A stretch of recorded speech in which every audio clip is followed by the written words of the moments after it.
আসসালামু আলাইকুম। নগর জনপদের খবরে আমন্ত্রণ জানাচ্ছি আমি মৃত্তিকা মোস্তফা।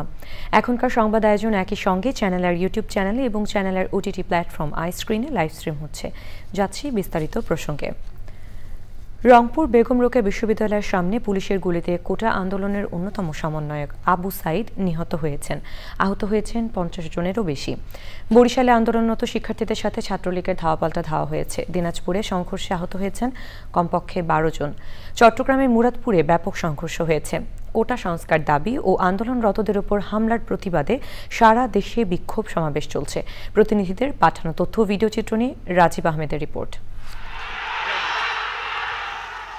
রংপুরে বেগম রোকেয়া বিশ্ববিদ্যালয়ের সামনে আন্দোলনরত শিক্ষার্থীদের সঙ্গে পুলিশের সংঘর্ষ বাধে। সে সময় পুলিশ লাঠিচার্জ, টিয়ার গ্যাস দিয়ে তাদের ছত্রভঙ্গ করার চেষ্টা করে। সে সময় ধাওয়া পাল্টা ধাওয়া ও ইটপাটকেল নিক্ষেপের ঘটনা ঘটে। পরিস্থিতি উত্তপ্ত হয়ে উঠলে পুলিশ গুলি চালায়। এতে আন্দোলনের সমন্বয়ক আবু সাইদ সহ গুলিবিদ্ধ কয়েকজনকে রংপুর মেডিকেল কলেজ হাসপাতালে নেওয়ার পথে আবু সাইদ মারা যায়। ওই ঘটনায় পুলিশ, সাংবাদিক ও শিক্ষার্থী মিলিয়ে আহত হন কমপক্ষে 50 জন। পরে আবু সাইদের মরদেহ নিয়ে মিছিল করে শিক্ষার্থীরা।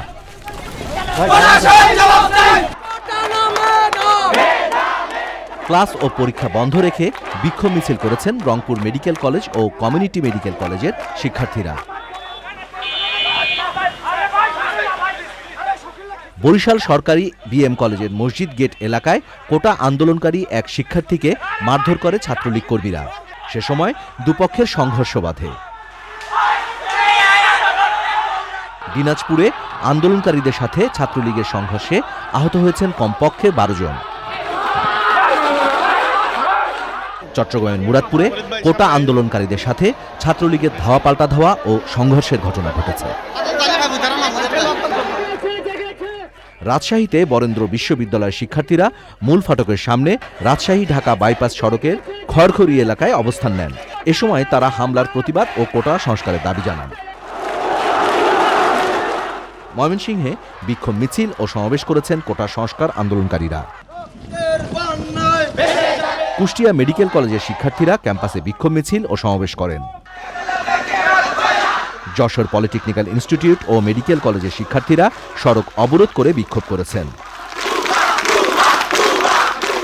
টাঙ্গাইলে কোটা সংস্কার আন্দোলনকারীরা বিভিন্ন সড়ক অবরোধ করে বিক্ষোভ করেন। Rajib Ahmed, channel I. এবারে প্রতিনিধিদের পাঠানো তথ্য ভিডিও চিত্র নিয়ে সুদীপ্তা মাহমুদের রিপোর্ট।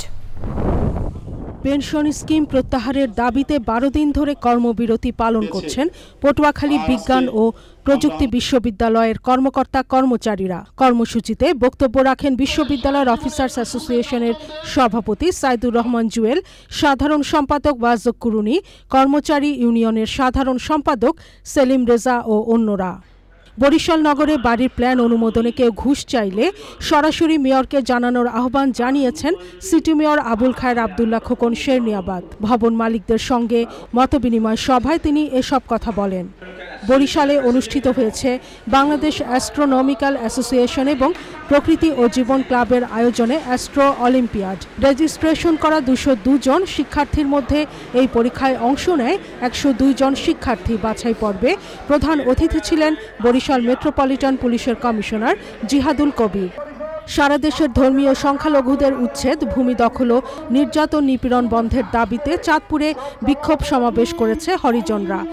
একই দাবিতে শেরপুরে বিক্ষোভ মিছিল সমাবেশ করেছে হরিজনরা।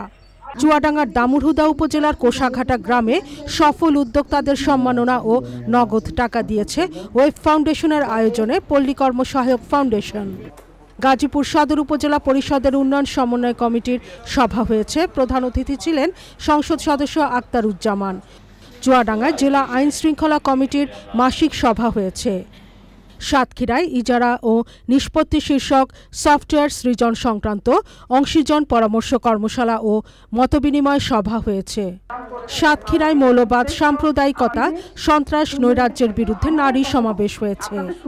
নেত্রকোনার কলমাকান্দায় মসজিদের শয়নকক্ষে ইমাম মাওলানা আব্দুল বাতেনকে হত্যার বিচার চেয়ে বিক্ষোভ মানববন্ধন সমাবেশ করেছেন মাদ্রাসার শিক্ষক ও শিক্ষার্থীরা। Sudipta Mahmud, channel I.